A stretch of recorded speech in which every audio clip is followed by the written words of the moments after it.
Hello students, welcome to Graviton classes. तो last class में हमने खत्म किया था प्रिपरेशन ऑफ हेलो एल्केन और हेलोरीन। तो आज हम स्टार्ट करने वाले हैं physical property of halo alkane और हेलोरीन। तो ये टॉपिक मोस्ट इंपोर्टेंट है, यहाँ से भी बहुत सारे क्वेश्चन आपके एग्जाम में आते हैं। तो स्टार्ट करते हैं। तो पहला फर्स्ट अगर हम पढ़ना है boiling point of halo alkane के बारे में बात कर रहे हैं। तो पहला पॉइंट है कि जो बॉइलिंग पॉइंट है of haloalkane have higher boiling point than those of corresponding hydrocarbon। इनका boiling point corresponding hydrocarbon से ज्यादा होता है। तो corresponding hydrocarbon मतलब जैसे एग्जांपल में बोलूं आपसे CH4 और मैं पूछूं आपसे CH3X। तो जो CH4 है it is a corresponding hydrocarbon of CH3X, क्योंकि मैंने CH4 के एक H को रिप्लेस किया X से। X आपका हो सकता है क्या? फ्लोरो, क्लोरो, ब्रोमो और आयोडो। तो कह रहा है हेलो एल्केन का बॉइलिंग पॉइंट कॉरस्पॉन्डिंग हाइड्रोकार्बन से क्या होता है भाई? ज्यादा होता है। अब क्वेश्चन है कि इससे ज्यादा क्यों होता है? तो रीजन ये है कि जो आपके हाइड्रोकार्बन होते हैं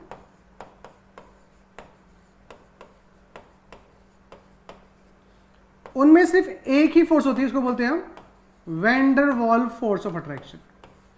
van der Waals force of attraction क्या होती है? दो नॉन पोलर मॉलिक्यूल के बीच में होती है मेनली। तो हाइड्रोकार्बन्स में सिर्फ कौन सी फोर्स है? Van der Waals force of attraction है, and it depends on mass of compound. जो भी आपका कंपाउंड है उसका मोलर मास कितना है उस पर डिपेंड करता है। जबकि जो आपका हेलो एल्केन है कह रहा है उसमें वैन डर वाल्स फोर्स तो होगी ही होगी, उसके अलावा क्या हुआ? तो वैन डर वाल्स फोर्स के अलावा जो आपका हेलो एल्केन है उसमें डाइपोल डाइपोल इंटरएक्शन भी होता है। आप लोगों ने पढ़ा होगा डाइपोल क्या होता है? ऐसा मॉलिक्यूल जिसमें क्या हो रहा हो, बॉन्ड में चार्ज सेपरेशन हो ड्यू टू इलेक्ट्रोनेगेटिव डिफरेंस की वजह से, ऐसे मॉलिक्यूल को बोलते हैं क्या आप? डाइपोल बोलते हैं। तो RX क्या है आपका? एक डाइपोल मॉलिक्यूल है। तो ये भी क्या है आपका? डाइपोल है।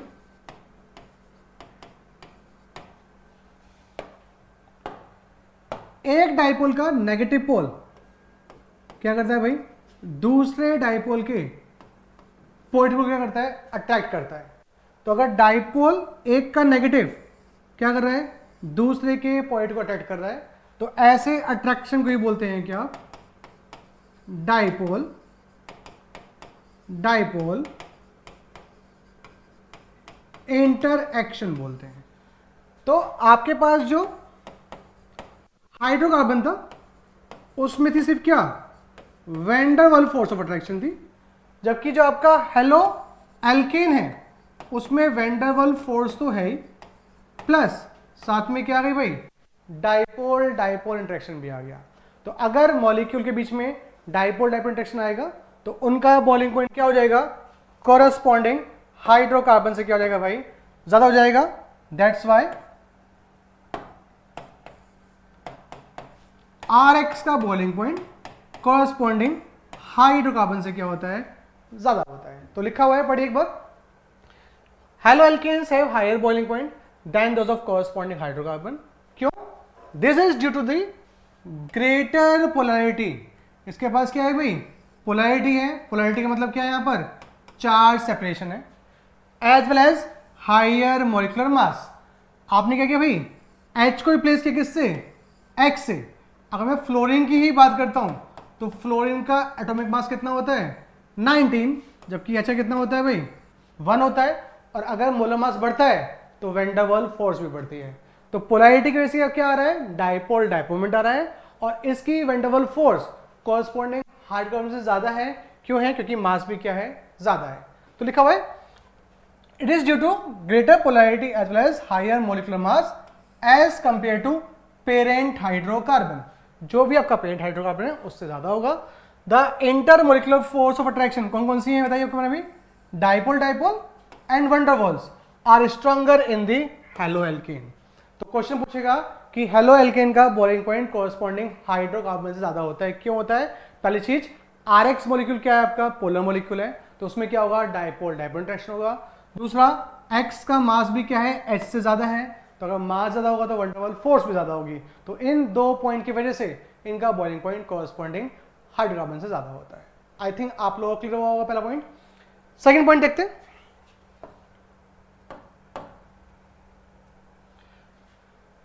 अगर मैं बात करूं हेलो एल्केन में, कौन से हेलो एल्केन का बॉइलिंग पॉइंट सबसे ज्यादा होगा, जैसे अगर हम बात करें RF, RCl, RBr, RI, तो सबके सब क्या है भाई, पोलर मॉलिक्यूल्स हैं, तो सबका बॉइलिंग पॉइंट क्या होगा, कॉरस्पॉन्डिंग हाइड्रोकार्बन से क्या होगा, ज्यादा होगा। अब कह रहा है कि इनका बॉइलिंग पॉइंट का ऑर्डर क्या होगा, तो अगर मैं इनका बॉइलिंग पॉइंट का ऑर्डर मानूं तो भाई जैसे जैसे आपका साइज बढ़ रहा है, किसका, हेलोजन का, उनका मास भी बढ़ रहा है, और अगर साइज और मास बढ़ता है तो वैन डर वाल्स फोर्स बहुत ज्यादा बढ़ती हैं। तो इन केस में सबसे ज्यादा बॉइलिंग पॉइंट किसका आ रहा है भाई, RI का आ रहा है। क्यों आ रहा है, क्योंकि RI का साइज बहुत बड़ा है, मास बहुत ज्यादा है as compare to fluorine, chlorine, bromine. That's why haloalkane में सबसे ज्यादा बॉइलिंग पॉइंट कॉरस्पॉन्डिंग हाइड्रोकार्बन्स में किसका होगा, आइडो एल्केन का होगा, फिर उसके बाद ब्रोमो एल्केन का होगा, फिर क्लोरो का, और फिर आएगा फ्लोरो का। तो देखो क्या लिखा है, सेकंड पॉइंट लिखा है, for the same alkyl group, R part क्या है, सेम, आर मतलब CH3, तो CH3F की बात करूं मैं, CH3Cl की बात करूं, CH3Br की बात करूं, या CH3I की बात करूं, for the same alkyl group the boiling point of haloalkanes decreases in order. सबसे आगे इसका है RI, फिर RBr, देन उसके बाद RCl, देन उसके बाद RF। तो ऐसा है क्यों, तो लिखा हुआ है this is because with the increase in the size and mass of the halogen, जैसे जैसे साइज बढ़ेगा और मास बढ़ेगा हेलोजन का, क्या बढ़ता है, the magnitude of van der Waals forces of attraction क्या हो जाएगा, इंक्रीज हो जाएगा, क्योंकि I का साइज सबसे बड़ा है as compare to bromo, chloro, आइडो। तो जिसका साइज बड़ा, मास ज्यादा, उसकी वैन डर वाल्स फोर्स भी क्या होगी, ज्यादा होगी। दैट्स वाई आइडो एल्केन का बॉइलिंग पॉइंट कॉरस्पॉन्डिंग हाइड्रोकार्बन्स में सबसे ज्यादा होगा। ठीक है, तो देखो आज एग्जांपल दिखाया आपको, एग्जांपल दिखाते हैं। एग्जांपल देखो, CH4 मेरा क्या है, हाइड्रोकार्बन, उसके कॉरस्पॉन्डिंग मेरे पास क्या हो गया, फ्लोरो एल्केन, कौन सा हुआ, CH4 था मिथेन, तो ये हो गया फ्लोरोमिथेन, क्लोरोमिथेन, ब्रोमोमिथेन, आइडोमिथेन। तो बॉइलिंग पॉइंट अगर मैं बात करूं, CH4 कितना आ रहा है, 111 आ रहा है, 111 केल्विन आ रहा है। इस तरह किसका आ रहा है भाई, फ्लोरो का आ रहा है, कितना आ रहा है, 195। क्यों, point number one, point number one क्या है भाई, इनके पास क्या है, डाइपोल डाइपोल भी है और वैन डर वाल्स भी है, इसके पास कैसी ओनली वैन डर वाल्स है। तो सारे हेलोएल्केन का बॉइलिंग पॉइंट कॉरस्पॉन्डिंग हाइड्रोकार्बन से क्या है भाई, ज्यादा है। अब देखो फ्लोर से ज्यादा किसका आ रहा है, क्लोरो का, उससे ज्यादा ब्रोमो का, सबसे ज्यादा आ रहा है किसका, आइडो का आ रहा है। तो क्वेश्चन पूछेगा कि आइडो एल्केन का बॉइलिंग पॉइंट सबसे ज्यादा क्यों है, बिकॉज उसका साइज और मोलर मास सबसे ज्यादा है, इसलिए उसका बॉइलिंग पॉइंट भी क्या होगा, ज्यादा होगा, because of van der Waals force of attraction. Question आएगा arrange the following in increasing order of boiling point, तो याद रखना पहले आएगा हाइड्रोकार्बन, फिर आएगा फ्लोरो वाला, फिर क्लोरो वाला, फिर ब्रोमो वाला, फिर आइडो वाला। बस एक चीज आपको याद रखनी है, क्या, कि आपका आर पार्ट क्या होना चाहिए, सब में सेम होना चाहिए। सब में क्या था, यहां पर मिथेन था, मिथाइल ग्रुप था आपके पास यहां पर। तो आई थिंक पहला पॉइंट क्लियर हो गया होगा। पहला पॉइंट था इनका बॉइलिंग पॉइंट कॉरस्पॉन्डिंग हाइड्रोकार्बन में ज्यादा है because of dipole dipole and van der Waals. अगर एल्काइल ग्रुप सेम होगा तो आइडो का बॉइलिंग पॉइंट सबसे ज्यादा होगा, बिकॉज उसका साइज और मास बाकियों से क्या है, ज्यादा है। तो ये था पहला पॉइंट, आप लोगों को आई थिंक क्लियर हो गया होगा। नाउ हम सेकंड पॉइंट पे आते हैं।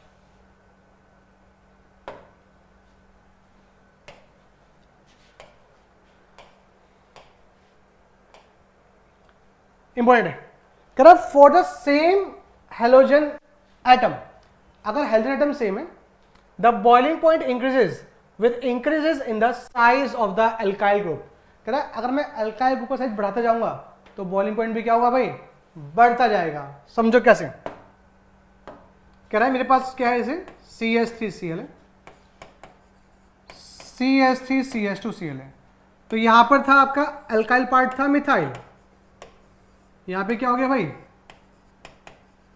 इथाइल, या उसके बाद क्या हो जाएगा प्रोपाइल, फिर क्या हो गया ब्यूटाइल। तो आपका एल्काइल पार्ट क्या कर रहे हो भाई, आप इंक्रीज कर रहे हो, कार्बन बढ़ा रहे हो।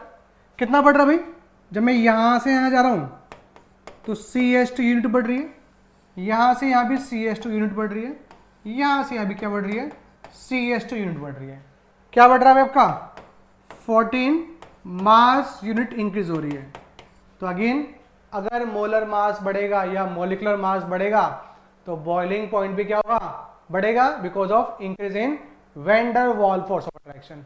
क्या बढ़ जाएगी यहां पर, वैन डर वाल फोर्स बढ़ जाएगी, और अगर फोर्स बढ़ेगी तो बॉइलिंग पॉइंट भी क्या हो जाएगा, बढ़ जाएगा।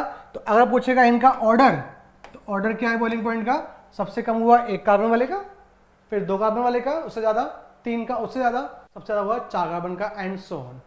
तो पूछेगा as number of carbon in a parent chain increases, तो बॉइलिंग पॉइंट बढ़ता है। क्यों बढ़ता है, क्योंकि मॉलिक्यूलर मास बढ़ रहा है, और अगर मास बढ़ेगा तो वैन डर वाल फोर्स बढ़ेगी, और फोर्स बढ़ेगी अट्रैक्टिव फोर्स, तो बॉइलिंग पॉइंट भी क्या हो जाएगा, बढ़ जाएगा। ना मैं दिखाता हूं आपको इनका ऑर्डर कितना कितना बॉइलिंग पॉइंट है।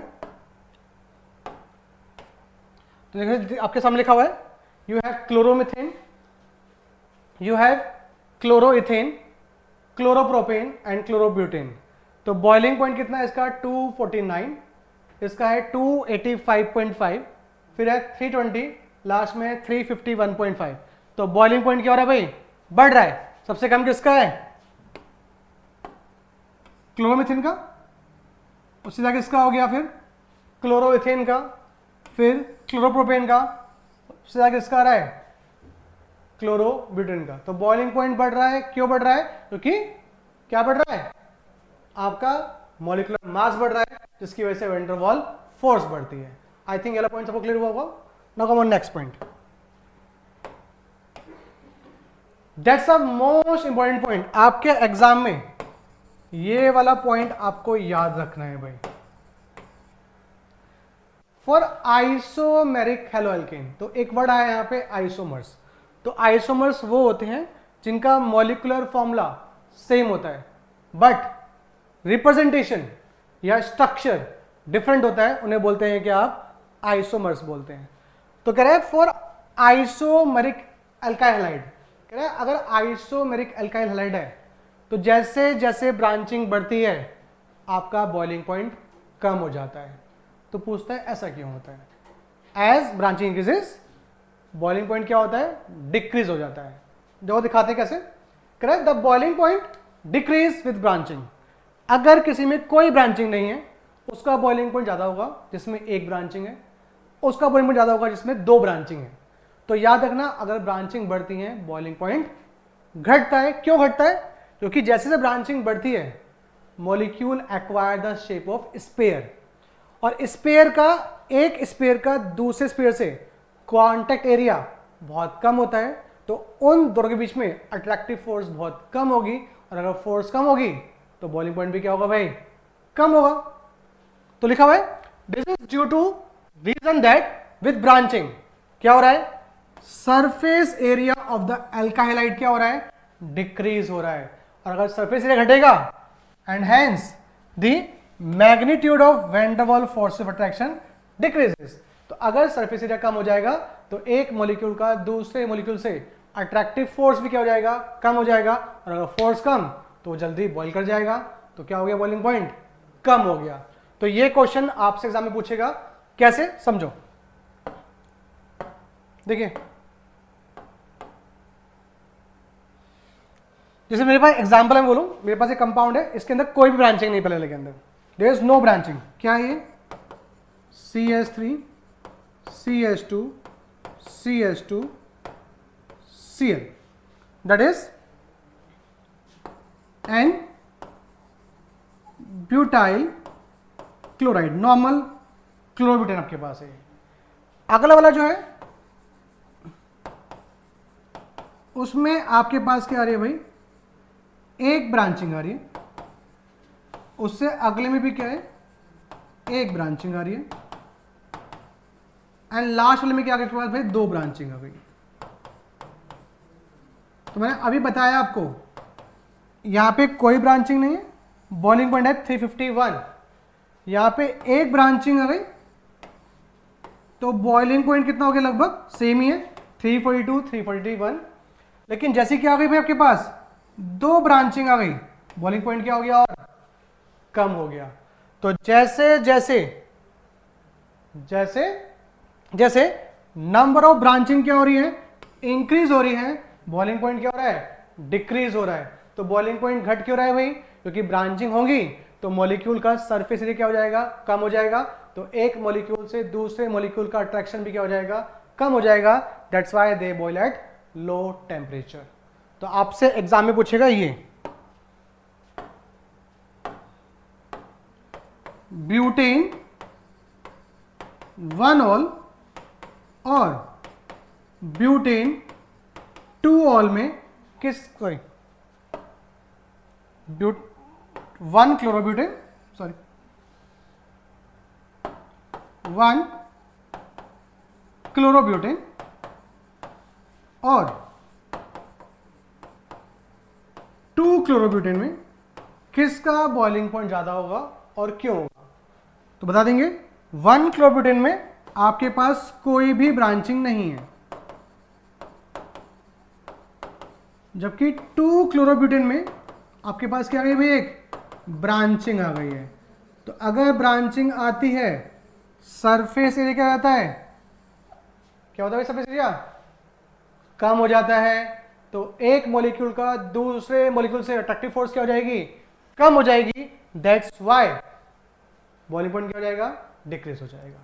तो ये क्वेश्चन एग्जाम में पूछ सकता है कि 1 क्लोरोब्यूटेन 2 क्लोरोब्यूटेन में किसका बॉइलिंग पॉइंट ज्यादा है और क्यों है। तो आपका आंसर किसका ज्यादा है, यू हैव 2 क्लोरोब्यूटेन का बॉइलिंग पॉइंट लेस देन है as compare to 1 chlorobutane, because 1 chlorobutane में कोई ब्रांचिंग नहीं है, इसमें एक ब्रांचिंग है। तो ये वाला पॉइंट मोस्ट इंपोर्टेंट था, कौन सा पॉइंट, 4th पॉइंट। ये आपसे एग्जाम में पूछ सकता है, 100% पूछ सकता है आपसे एग्जाम के अंदर ये। तो ये वाला पॉइंट आई थिंक सबको क्लियर हो गया होगा। नाउ हम नेक्स्ट पॉइंट पे आते हैं।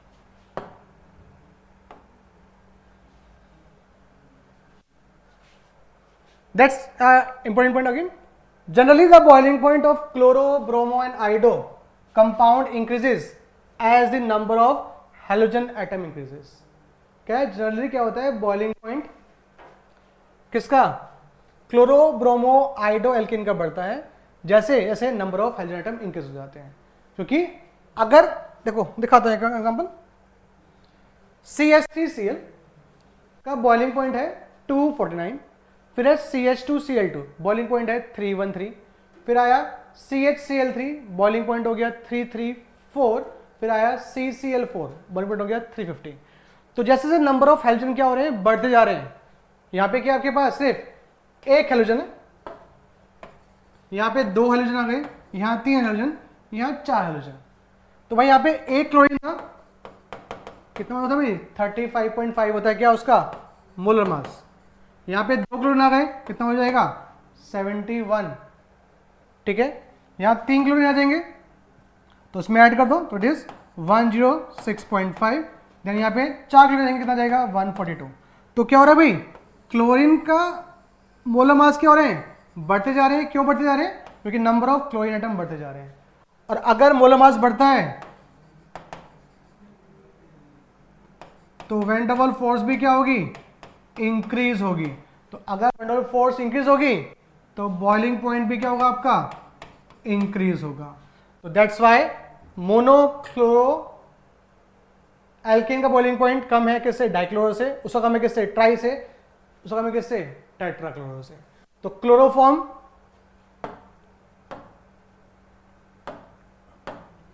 इसको बोलते हैं भाई क्लोरोफॉर्म, बताया था आपको चैप्टर जब स्टार्ट किया था। इसको बोलते हैं कार्बन टेट्रा क्लोराइड, इसको बोलते हैं डाइक्लोरो मीथेन, और ये हो गया आपका क्लोरोमीथेन। तो एक एनसीईआरटी में क्वेश्चन है, कह रहा है arrange the following in increasing order of boiling point. जैसे वाला क्वेश्चन है, तो जैसे ये है क्लोरोफॉर्म, तो इसका नाम क्या होगा भाई? इसका नाम होगा ब्रोमोफॉर्म। याद रखना है, ये कंफ्यूज नहीं होना है, ठीक है। और इसका नाम क्या हो जाएगा? इसको हम बाद में बहुत बार पढ़ेंगे, आइडोफॉर्म बोलते हैं। आइडोफॉर्म टेस्ट पढ़ेंगे जब हम आगे जाएंगे ऑर्गेनिक के अंदर, ठीक है। तो भाई पहले सबसे पहले देखो, आपके पास 3 ब्रोमो वाले हैं, 1 क्लोरो वाला है। तो क्लोरो का बॉइलिंग पॉइंट क्या होता है भाई? कम होता है ब्रोमो वाले से। तो सबसे कम बॉइलिंग पॉइंट हुआ CH3Cl का। और अभी बताया मैंने, जैसे जैसे नंबर ऑफ हैलाइड्स बढ़ेंगे आपका बॉइलिंग पॉइंट बढ़ता है। तो इसके बाद आ जाएगा ब्रोमोमीथेन, फिर आ जाएगा डाईब्रोमोमीथेन, और सबसे ज्यादा किसका हो जाएगा भाई? ब्रोमोफॉर्म का हो जाएगा। तो ऐसा क्वेश्चन आपके एनसीईआरटी के अंदर भी है, उसमें लिखा है arrange the following increasing order of boiling point. तो यहां पे हमने देखा they are 2 different of halides. जो हैलाइड बड़ा है, जिसका मास ज्यादा है, उसका मूवमेंट ज्यादा होता है, और जैसे हैलाइड्स बढ़ते हैं बॉइलिंग पॉइंट भी क्या होता है? बढ़ जाता है। तो इस पॉइंट को समझ में आया होगा आप लोगों को कि बॉइलिंग पॉइंट क्या है आपका? सबसे कम है 1 Cl वाले का, उससे ज्यादा 2 Cl लगे हुए हैं, उससे ज्यादा 3 Cl, सबसे ज्यादा वाला है किसका? 4 Cl जो लगे हुए हैं। होप सो आई थिंक आप लोगों को क्लियर हो गया वाला पॉइंट। तो ये थे आपके ऑर्डर ऑफ बॉइलिंग पॉइंट किसके? Haloalkanes. Now come on haloalkane पे आते हैं। तो बॉइलिंग पॉइंट ऑफ हेलोएरिन, पहला पॉइंट लिखा है the boiling point of haloarenes are nearly the same as those of haloalkane with the same number of carbon atom. मतलब 6 carbon का haloalkane,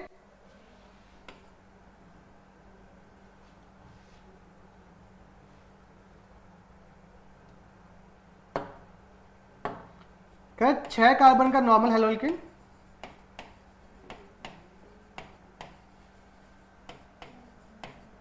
और आपका बेंजीन, उसमें भी कितने कार्बन भाई? 6 कार्बन है। तो इनका बॉइलिंग पॉइंट ऑलमोस्ट क्या होता है? सेम सा होता है। जैसे हेलो एल्केन का बॉइलिंग पॉइंट कॉरस्पॉन्डिंग हाइड्रोकार्बन से ज्यादा था, जैसे हेलो एल्केन का बॉइलिंग पॉइंट कॉरस्पॉन्डिंग हाइड्रोकार्बन से ज्यादा था, वैसे ही इनका भी बॉइलिंग पॉइंट कॉरस्पॉन्डिंग एरीन से ज्यादा होता है, मतलब बेंजीन की अगर हम बात करें। तो देखिए for a same aryl group, अगर एराइल ग्रुप क्या है आपका? सेम है, the melting and boiling point क्या होता है? Increases as the size of hydrogen atom increases. जैसे जैसे हाइड्रोजन एटम का साइज बढ़ता है तो बॉइलिंग पॉइंट भी क्या होता है भाई आपका? इंक्रीज हो जाता है। क्यों होता है? This is because with increase in the size, same वो चीज, अगर साइज बढ़ेगा, क्लोरीन, ब्रोमीन, आयोडीन, तो अगर साइज बढ़ेगा तो अगेन क्या बढ़ेगा? मोलर मास बढ़ेगा, and van der Waal force of attraction भी बढ़ जाती है। तो लिखा हुआ है this because with increase in the size and the mass of the hydrogen the magnitude of van der Waal force of attraction increases. तो जैसे देखो सबसे कम बॉइलिंग पॉइंट होगा किसका भाई?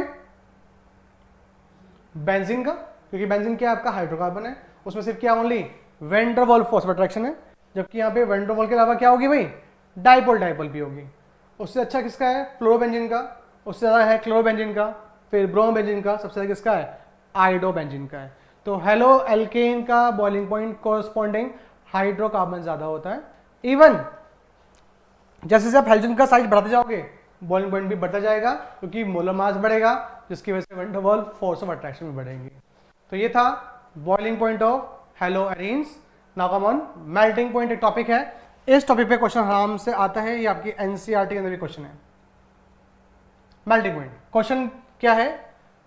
ये पॉइंट है, कह रहा है boiling point of isomeric die हेलोबेंजीन are nearly same. कह रहा है इनका बॉइलिंग पॉइंट लगभग क्या है? सेम है, ज्यादा डिफरेंस नहीं है। मेन पॉइंट है ये वाला। However the para isomer are higher melting points as compare to their ortho and meta isomers. Correct, dihalobenzene में जो पैरा आइसोमर्स है उनका मेल्टिंग पॉइंट उनके कॉरस्पॉन्डिंग हाइड्रोकार्बन से ज्यादा है। तो पूछता है why the melting point of para isomer is higher than ortho and meta isomers. देखो समझाता हूं, देखिए एक बार से। देखो ऑर्थो का बॉइलिंग पॉइंट कितना है 453 है, पैरा कितना है 448 है, और मेटा डाइक्लोबेंजीन कितना है 446। तो बॉइलिंग पॉइंट लगभग सबका बराबर है, अराउंड 450 के आसपास है, 453, 448, 446। लेकिन अगर हम बात करते हैं मेल्टिंग पॉइंट की, जो हम बोल रहे हैं, अगर हम बात करें melting point of ortho and para, लगभग क्या है, बिल्कुल नियरली है, आसपास है। एक का कितना है 256, दूसरा कितना है 249, ज्यादा फर्क नहीं है, ओनली 7 केल्विन का फर्क है। देखिए अगर मैं बात करूं मेल्टिंग पॉइंट ऑफ किसका, पैरा डाइक्लोबेंजीन, कितना है 323 केल्विन। तो इन दोनों से क्या है भाई, ये बहुत ज्यादा है, लगभग 70 के आसपास ज्यादा है अराउंड। तो क्वेश्चन पूछ रहा है कि भाई बॉइलिंग पॉइंट लगभग बराबर है तीनों का, बट इनका मेल्टिंग पॉइंट किसका, ऑर्थो और पैरा का, सॉरी ऑर्थो और मेटा का मेल्टिंग पॉइंट क्या है, पैरा वाले से कम है। तो भाई ये कैसे पता चलता है, तो ये पता चलता है इनके स्ट्रक्चर से। आप लोगों को पता होना चाहिए कि अगर कोई ग्रुप फर्स्ट पे लगा हुआ है, दूसरा ग्रुप लगा हुआ है सेकंड पे, तो उसको बोलते हैं ऑर्थो। तो हम बात कर रहे हैं दो सी लगे हुए, तो it is called ortho dichloro benzene. अगर कोई चीज 1 पे लगा है, कोई चीज 3 पे लगी हुई है, तो उसको बोलते हैं मेटा डाइक्लोरो बेंजीन, और एक फर्स्ट पे लगा हुआ है और एक 4 पे लगा हुआ है, तो it is called 1,4 dichloro benzene. तो कह रहे हैं इसका मेल्टिंग पॉइंट ज्यादा है बाकी दोनों से। तो पूछ रहा है क्यों है, रीजन बताओ। तो थोड़ा कॉमन सेंस लगा सकते हैं आप लोग, कुछ दिख रहा होगा आपको, ये मॉलिक्यूल क्या है भाई, सिमेट्रिकल है। ClCl बिल्कुल क्या है, अपोजिट है कि नहीं है।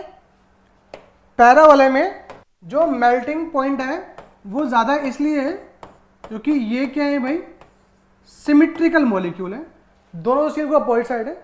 तो जो दूसरा मॉलिक्यूल है पैरा वाला, वो क्लोजली क्या हो सकता है, पैक हो सकता है क्रिस्टल लैटिस के अंदर, जबकि ऑर्थो और मेटा में वो उतना क्लोजली पैक नहीं हो सकता जितना क्लोजली पैक पैरा वाले में है। तो जितना ज्यादा क्लोजली पैक होगा उतना क्या होगा उनके में, फोर्स ऑफ अट्रैक्शन होगा, और जितना ज्यादा फोर्स ऑफ अट्रैक्शन होगा उतना ज्यादा क्या होगा उनका मेल्टिंग पॉइंट होगा। तो ये सिमेट्रिकल स्ट्रक्चर होने की वजह से क्रिस्टल लैटिस में क्या होते हैं, क्लोजली पैक हो जाते हैं, और जितना क्लोजली पैक हो जाएगा उतना फोर्स ऑफ अट्रैक्शन ज्यादा होगा, उतना मेल्टिंग पॉइंट ज्यादा होगा। तो पैरा का मेल्टिंग पॉइंट ज्यादा है। तो पूछेगा क्यों है, तो उसका आंसर आपको ये लिख के आना है जो मैं बता रहा हूं। कह रहा है the boiling point of ortho para Meta nearly same, but melting point of para isomer is greater than ortho Meta. Why? तो उसका आंसर है this is due to the reason that para isomer is, क्या लिखा है, मोर symmetrical and hence it's molecules क्या हो सकते हैं, PACS closely in the crystal lattice. That is the most important point. As a result जिसकी वजह से क्या होगा, intermolecular force of attraction are stronger किसमें, पैरा आइसोमर में, एंड क्या होगा फिर जाके वो मेल्ट होगा at higher temperature than the corresponding ortho and meta isomer. I think आपको ये पॉइंट क्लियर हो गया होगा। तो इस पॉइंट को बिल्कुल ध्यान रखना है कि पैरा का मेल्टिंग पॉइंट ज्यादा है ऑर्थो पैरा से, किसकी वजह से, because of more symmetrical and hence it's molecules pack closely in the crystal lattice. और जिसके मॉलिक्यूल क्लोजली पैक होंगे उनके बीच में फोर्स ऑफ इंटरेक्शन क्या होगा, ज़्यादा होगा, जिसकी वजह से इनका मेल्टिंग पॉइंट कॉरस्पॉन्डिंग ऑर्थो और मेटा से क्या है भाई, ज़्यादा है। तो ये वाला पॉइंट आपके एग्जाम में पूछ सकता है, तो प्लीज़ इसको ध्यान से रखेंगे, ठीक है। चलिए नाउ नेक्स्ट आते हैं। That's a most important point. हमें इस चैप्टर में जब भी हम बात करते हैं फिजिकल प्रॉपर्टी की, तो दो चीज़ की बात करते हैं, boiling point and melting point, and second is solubility. हमने पढ़ा था स्टार्टिंग में, जब आज स्टार्ट किया, कि हेलो एल्केन्स क्या होते हैं, पोलर होते हैं। पानी भी क्या होता है, पोलर होता है। तो हेलो एल्केन पानी में आराम से क्या होना चाहिए भाई, घुल जाने चाहिए, है ना। आप लोगों ने पढ़ा ना, polar solute dissolve in polar solvent, like dissolve like. तो हेलो एल्केन पानी में क्या होना चाहिए, आराम से घुल जाने चाहिए। बट मेरा क्वेश्चन ही यही है, क्या है, although halo alkanes and हेलोरीन्स are polar molecule, still they are insoluble in water. ये क्वेश्चन एग्जाम में भी आता है, आपके एनसीईआरटी के इन टेक्स्ट में भी है। तो क्यों है समझिए भाई, इंपॉर्टेंट पॉइंट है। क्या जो वाटर मॉलिक्यूल है,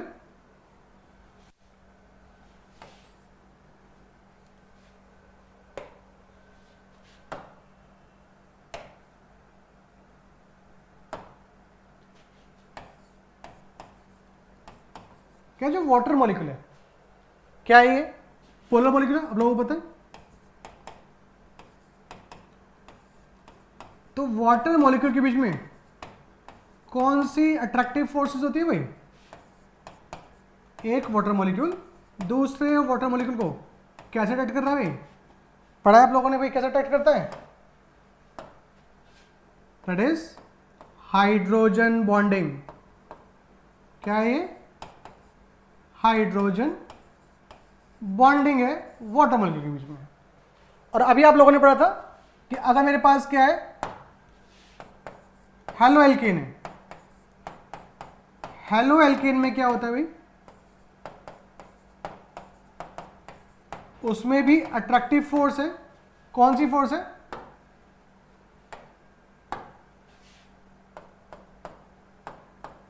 इसको बोलते हैं क्या, डाइपोल डाइपोल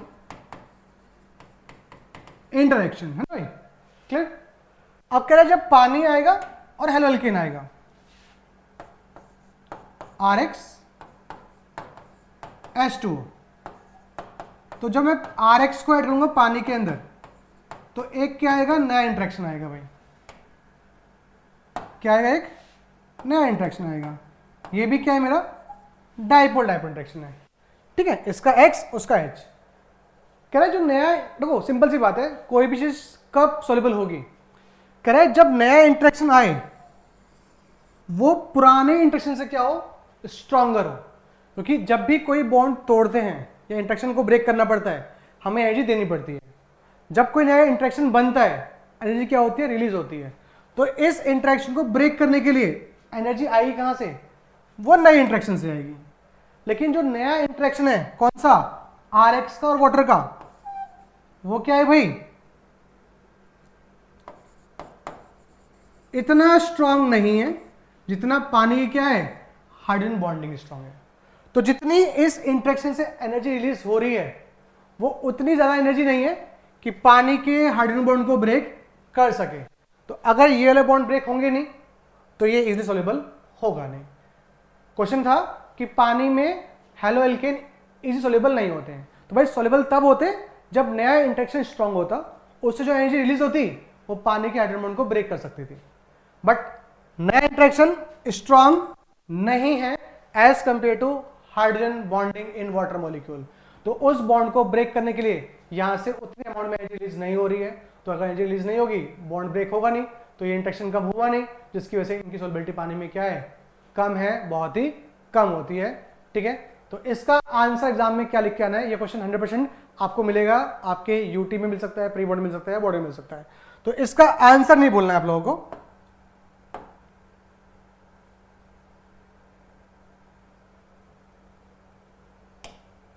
तो इसका आंसर क्या है, तो ये आंसर आपको अपनी नोटबुक में नोट कर लेना है।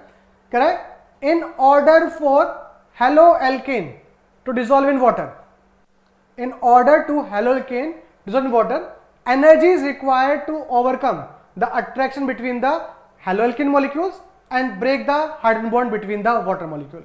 कह रहे यहां से इतनी एनर्जी निकलनी चाहिए जो इस बॉन्ड को ब्रेक कर दे और इस बॉन्ड को भी क्या कर दे, ब्रेक कर दे। लिखा हुआ है required to overcome the attraction between the haloalkanes molecules and break the hydrogen bond between the water molecule। जो नया इंट्रैक्शन आ रहा है उससे इतनी एनर्जी रिलीज होनी चाहिए कि पुराना इंट्रैक्शन क्या हो जाए, खत्म हो जाए। बट लिखा हुआ है क्या, less energy is release. Energy क्या हो रही है, बहुत कम रिलीज हो रही है। कब, when new attraction are set up, किसके बीच में, between haloalkanes molecule and the water molecule, ये वाला। As a result these are not as strong as the original hydrogen bond. ये वाला अट्रैक्शन उतना स्ट्रॉन्ग नहीं है जितना पानी का hydrogen bond. As a result the solubility of haloalkane in water is low. तो अगर एग्जाम में क्वेश्चन आएगा कि सॉल्युबिलिटी क्या है भाई, बहुत कम है, तो बताओ कम क्यों है, तो उसका आंसर आपको लिख के आना है कि जो नया इंटरेक्शन आ रहा है बिटवीन हेलोएल्केन और वाटर मॉलिक्यूल, उससे उतनी अमाउंट ऑफ एनर्जी रिलीज नहीं हो रही है जितनी एनर्जी चाहिए क्या करने के लिए, पानी के हाइड्रोजन बॉन्ड को ब्रेक करने के लिए और हेलो मॉलिक्यूल के अट्रैक्शन को कम करने के लिए। तो उतनी एनर्जी रिलीज हो नहीं रही है, तो अगर उतनी एनर्जी रिलीज नहीं होगी तो वो पानी में सॉल्युबल नहीं होगा। तो आई थिंक आप लोगों को समझ में आया होगा। ये था आपका सॉल्युबिलिटी वाला टॉपिक कि हेलोएल्केन पानी में सॉल्युबल बहुत कम होते हैं, ना के बराबर होते हैं, क्यों होते हैं। तो ये था आपका फिजिकल प्रॉपर्टीज।